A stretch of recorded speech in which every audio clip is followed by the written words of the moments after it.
Εκεί που νόμιζες ότι ένας περίπατος στο μολ θα ήταν μια απλή βόλτα για ψώνια, ανατράπηκαν τα πάντα.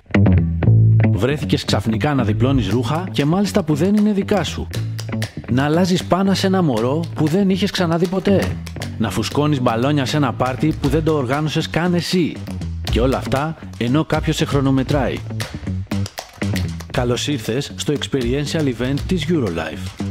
4 δωμάτια όπου περνούν μπροστά από τα μάτια σου οι μεγάλες στιγμές σταθμοί στη ζωή σου. Εκεί που συνειδητοποιείς ότι τίποτα δεν θα είναι πια το ίδιο. Η πρώτη σου συγκατοίκηση. Εκεί πραγματικά παίρνεις τη ζωή σου στα χέρια σου. Ο ερχομός ενός παιδιού. Τότε είναι που γίνεσαι πρωταθλητής, στο άλλαγμα της πάνας. Η πολυπόθητη συνταξιοδότηση. Κάνεις πάρτι και φουσκώνεις σαν μπαλόνι από περηφάνεια. Πόσο έτοιμος είσαι για όλα αυτά? Τώρα το έζησες, προβληματίστηκες, το σκέφτηκες λίγο περισσότερο. Στο 4ο δωμάτιο ήμασταν εκεί για να μοιραστείς μαζί μας τη σκέψη σου για το μέλλον. Μέσα σε ένα απόγευμα σου δείξαμε ότι η ζωή είναι γεμάτη μικρές και μεγάλες στιγμές. Αυτό την κάνει τόσο συναρπαστική. Και εσύ μπορείς να είσαι έτοιμος να τη ζήσεις όπως θέλεις.